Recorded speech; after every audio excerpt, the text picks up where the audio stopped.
ગુરુ હરિમોહન સાંઈ મહારાજે દિવાળીના સમય દરમિયાન જે પત્ર લેખન કરીને આજ્ઞા કરી એ પત્રના આધારે જ અમારા બાળકને મુખપાઠ કરાવવાની પ્રેરણા અમને મળી. સ્વામી બાપાએ આજ્ઞા કરી કે આપના બાળકોને સંસ્કૃતમાં સત્સંગ દીક્ષા મુખપાઠ કરાવો. બસ ત્યારથી અમને પ્રેરણા મળી. સ્વામી બાપાએ જ્યારે 10,000 વિદ્વાન તૈયાર કરવાની વાત કરી ત્યારે મને પણ એવું હતું કે મારા ઘરેથી એક વિદ્વાન તૈયાર થાય. 16 જુલાઈ 2024ના દિવસે સુરતની રવિ સભામાં જ્યારે બાળ બાલિકાઓની પાલખી યાત્રા થઈ એ જોઈને મારી દીકરીને પ્રેરણા મળી. રવિ સભામાં બીજા બાળકોની પાલખી જોઈને મારા બાળકને પણ થયું કે સંતો પાલખી ઉચકે. હું અગ્રેસર કાર્યકર છું. બીજી બાલિકાઓના વાલીઓને મુખપાઠ કરાવવા માટે પ્રેરણા આપીએ તો મારો બાળક કેમ બાકી રહી જાય.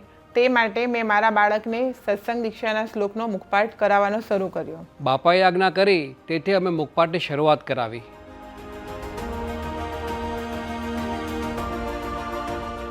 યોગીને વાંચતા લખતા નથી આવડતું, પણ અમને એને મુખપાઠ કરાવવામાં સરળતા રહે એ માટે અમે દિવાલ પર જ A4 સાઇઝમાં શ્લોકની પ્રિન્ટ કરાવી અને ચિપકાવી દીધેલું કે હાલતા ચાલતા અમે એને શ્લોક કરાવી શકીએ. એક એક ચરણ છૂટા પાડી અને વારે વારે હું બોલ્યા કરતી અને યોગી રમતા રમતા સાંભળ્યા કરતો હતો.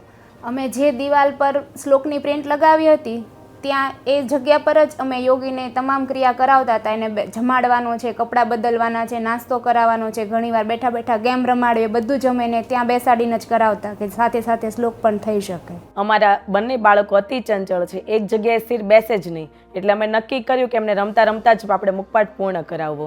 જયના મુખપાઠ માટે મેં એને ફ્લેશ કાર્ડ બનાવી આપ્યા, જેથી ફ્લેશ કાર્ડ એક તો હેન્ડી હોય અને જયનો જે વાંચનનો અંગ છે તેથી એ ગમે ત્યાં ફ્લેશ કાર્ડ લઈ જઈ તેમાંથી મુખપાઠ કરતો, એમાંથી રેગ્યુલર રિવિઝન કરતો. પ્રસંગ પરયા પ્રીત્યા બ્રહ્માક્ષર ગુરુ સદા કર્તવ્યો દિવ્ય ભાવેન પ્રત્યક્ષસ્ય મુમુક્ષુભિઃ. જઈને જ્યારે બી રમવાનું મન થતું ત્યારે એઝ અ પેરેન્ટ્સ અમે એની સાથે આ ફ્લેશ કાર્ડના મદદથી ગેમ્સ રમતા, તો એનાથી જયનું રમવાનું બી થઈ જતું અને મુખપાઠ પણ થઈ જતો. નિયમને વાંચતા તો નહોતું આવડતું, પણ મેં એને શ્લોક એવી રીતે કરાવ્યા કે એક શ્લોકના 4 પાઠ કરું. એક પાઠ હું એને 10 થી 12 વાર બોલાવડાવું, પછી હું 2 વાર બોલું, એ 2 વાર બોલે, અને એવી રીતે મેં સંપૂર્ણ મુખપાઠ કરાવ્યો છે. નિયમ અતિ ચંચળ છે, એ એક જગ્યાએ ક્યારેય સ્થિર બેસે જ નહીં. એણે જેટલા પણ શ્લોક કર્યા છે બધા રમતા રમતા જ કર્યા છે. રોજ રાત્રે 9 થી 10 દરમિયાન બાલિકા કાર્યકર દ્વારા ઓનલાઈન વર્ગનું આયોજન થયું ને એમાં મારી દીકરીએ શ્લોક મુખપાઠ કર્યો. દિવસ દરમિયાન આ શ્લોકનું રિવિઝન તે પોતે એપ્લિકેશન દ્વારા કરતી હતી અને ત્યાર પછી એનો મુખપાઠ અમે લઈ લેતા હતા. હું તેને રોજના 3 થી 4 શ્લોક કરાવું અને ઘણીવાર તેનું મૂડ હોય નહીં તો તે શ્લોક કરવા બેસે જ નહીં. એટલે પછી તેનો મિત્ર છે ધર્મ, તેની સાથે તેનું ખૂબ બનતું, એટલે પછી ધર્મ તેને ઓનલાઈન ક્લાસ દ્વારા મુખપાઠ કરાવતો. ચોર્યમ ન કરી ચિત્કાર્યમ સત્સંગમાં શ્રીતેર્જનૈ ધર્માર્થમપી નો કાર્યમ ચોર કાર્યમ તુ કરી ચિત. પણ જ્યારે રિવિઝનની વાત આવે ત્યારે તે દિવસ દરમિયાન તો રિવિઝન કરે જ નહીં, પણ જ્યારે સવારે જાગે ત્યારથી લઈને પૂજા કરવા બેસે એ સમય દરમિયાન તેનું રિવિઝન થઈ જતું. મારી દીકરીએ જે 315 સંસ્કૃતમાં સત્સંગ દીક્ષાના શ્લોક કમ્પ્લીટ કર્યા એ પોતાની જાતે સેલ્ફ સ્ટડી એપ્લિકેશન દ્વારા કર્યા અને પોતાના દિવસ દરમિયાન જેટલા પણ શ્લોક થયા હોય બધા જ શ્લોકનું રાત્રે રિવિઝન કરીને જ સૂવું, એક એવો એનો નિયમ હતો. અમે સૌપ્રથમ તો ટાર્ગેટ સેટ કર્યો કે રોજના 4 શ્લોકનો મુખપાઠ તો કરવાનો જ અને પછી જ રમવા જવાનું. મારા બાળકે બધા શ્લોક જાતે મુખપાઠ કર્યા છે અને જેટલા શ્લોક મુખપાઠ કર્યા હોય એટલા એ રોજ સવારે નિત્ય પૂજામાં રિવિઝન કરતો.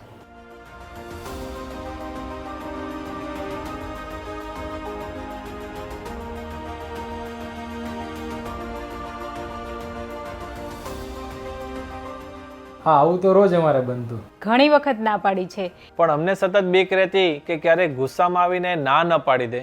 એ મૂડી માણસ છે અને જ્યારે ગુસ્સો આવે ને ત્યારે તો ઘસીને ના પાડી દે. જ્યારે જ્યારે અમે શ્લોક ચાલુ કરીએ ને એપ્લિકેશન દ્વારા તો એ પણ પોતાના કાન બંધ કરી દે અને જ્યાં બ્લૂટૂથ હોય ને ત્યાંથી દૂર ભાંગે કે હવે મારે સાંભળવા નથી, હવે મારે શ્લોક નથી સાંભળવા. અને જ્યારે એને 295 શ્લોક પૂરા થયા ને પછી તો એક શ્લોક કરવા માટે તૈયાર ના થાય. યોગી પછી તો સાવ કંટાળી ગયો, ના પાડતો હતો કે મારે શ્લોક નથી કરવા. કેટલા શ્લોક છે. ગમે તેટલી લાલચ આપો, ગમે તેટલું સમજાવો, પટાવો, ફરવાની વાત કરો, પણ નહીં એટલે નહીં જ.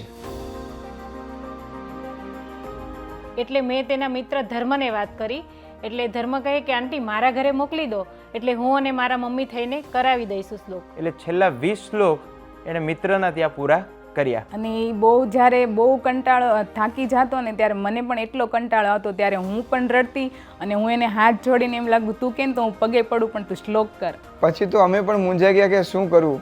ઘણી બધી લાલચો આપી, એને મનગમતી વસ્તુઓ લાવી આપી, પણ તેમ છતાં પણ કંઈ ફેર પડ્યો નહીં. અને પછી ત્યારે મેં મનોમન નક્કી કર્યું કે હવે દર એકાદશી હું નિર્જળા કરું અને અમે લોકો પણ દરરોજ રાત્રે 11 માળા કરીએ કે જેથી એને બાપા પ્રેરણા આપે અને સંપૂર્ણ મુખપાઠ થઈ જાય. પછી તો મેં સ્વામી બાપાને પણ પત્ર લખ્યો કે સ્વામી બાપા આપ જ એને હવે બુદ્ધિ અને શક્તિ આપો કે એને ફટાફટ શ્લોક થઈ જાય. બાળ કાર્યકર જ્યારે યોગીને મન સાથે લડાઈ કરવાની વાત કરતા એટલે એને કેફ ચડી જતો. ઘરે આવીને મન સાથે લડાઈ કરે, મનને આમ ફેરવીને વોશિંગ મશીનમાં નાખે અને મુખપાઠ કરવા માટે બેસી જાય. એટલે અમે નક્કી કર્યું હતું કે જ્યારે પણ એ શ્લોકનું રિવિઝન આપવા માટે આવે તો ના નહીં પાડવાની. ઘણી વખત એવું બનતું કે હું વાસણ ઘસતી હોઉં અને આવે કે મમ્મી મારો મુખપાઠ લઈ લો, તો હું એનો મુખપાઠ લઈ લેતી હતી. અમે એનો મુખપાઠ લેવા માટે ક્યારેય ના નથી પાડી, એટલે એણે ક્યારેય મુખપાઠ કરવા માટે ના નથી પાડી.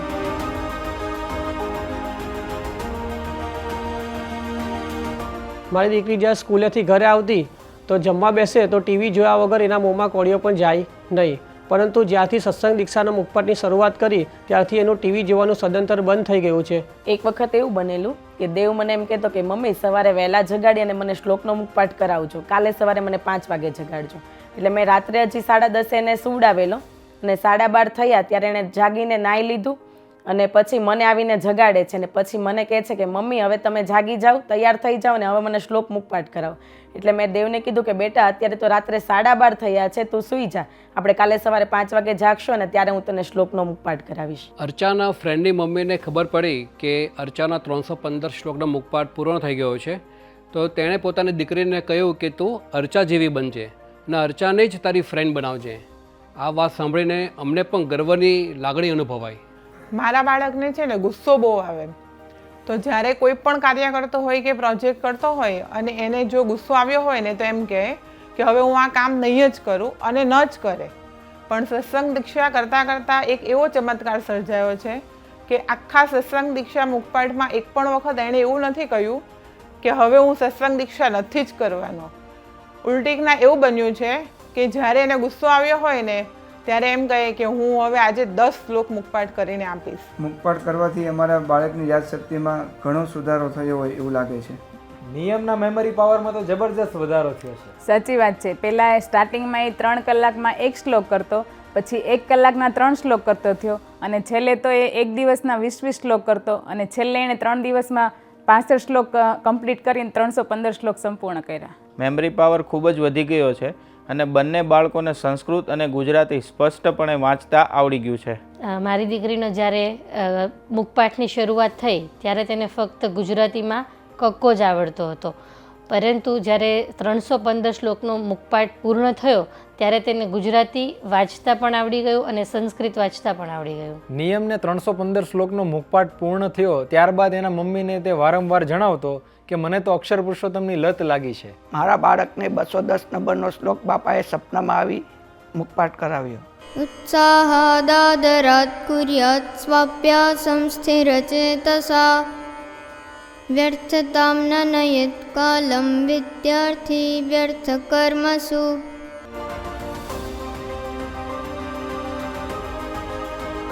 સ્વામી બાપાને, ગુરુ હરિ મહંત સ્વામી મહારાજને, ગુરુ હરિ મહંત સ્વામી મહારાજને, ગુરુ હરિ મહંત સ્વામી મહારાજને, સ્વામી બાપાને. મહંત સ્વામી મહારાજના પ્રવેશ વગર આ કાર્ય શક્ય જ નથી, એટલે શ્રેય તો મહંત સ્વામી મહારાજને જ જાય છે. આપણો સંપ્રદાય ગુરુમુખી સંપ્રદાય છે, એટલા માટે આપણે ગુરુની આજ્ઞા અધ્ધર ઝીલવી. આપણા ગુરુનો સંકલ્પ છે એટલે હું તો કહું છું કે એમના સંકલ્પમાં આપણે બધાએ ભળી જ જવું જોઈએ. સ્વામી બાપાએ દિવાળી સુધીમાં 10,000 અક્ષર પુરુષોત્તમના વિદ્વાન તૈયાર કરવા છે, તો આપના ઘરેથી એક વિદ્વાન તૈયાર કરો જ. સ્વામી બાપાનો સંકલ્પ છે એટલે યેન કેન પ્રકારે પૂરો થવાનો જ છે. આશાભાઈ રૂડાભાઈ જેવી બળતરા આપણને પણ ના રહી જાય કે બાપાના સંકલ્પમાં આપણો બાળક રહી ગયો. બાપાએ કહ્યું છે કે ખુલ્લા મેદાનમાં રાજીપો પડ્યો છે, તો આ રાજીપો લૂંટવાની તક છે. ભવિષ્ય આપણને નથી દેખાતું પણ બાપાને દેખાય છે. ધીરજ રાખીને પણ મુખપાઠ તો કરાવજો જ. મારો બાળક અતિ ચંચળ છે, તેમ છતાં એણે મુખપાઠ કર્યો છે, તો તમારું બાળક કેમ ના કરી શકે? મુખપાઠ કરાવતા શરૂઆતમાં અઘરું લાગશે, પરંતુ એ નક્કી છે કે બાપાનો પ્રવેશ થાય જ છે. અને જ્યારે મુખપાઠ પૂર્ણ થશે ને પછી જે આનંદની અનુભૂતિ છે એ કંઈક જુદી છે. આપણો બાળક કરી શકે છે, બસ એક સ્વામી બાપાના વચનમાં વિશ્વાસ રાખજો અને મુખપાઠની શરૂઆત કરાવી જ દેજો.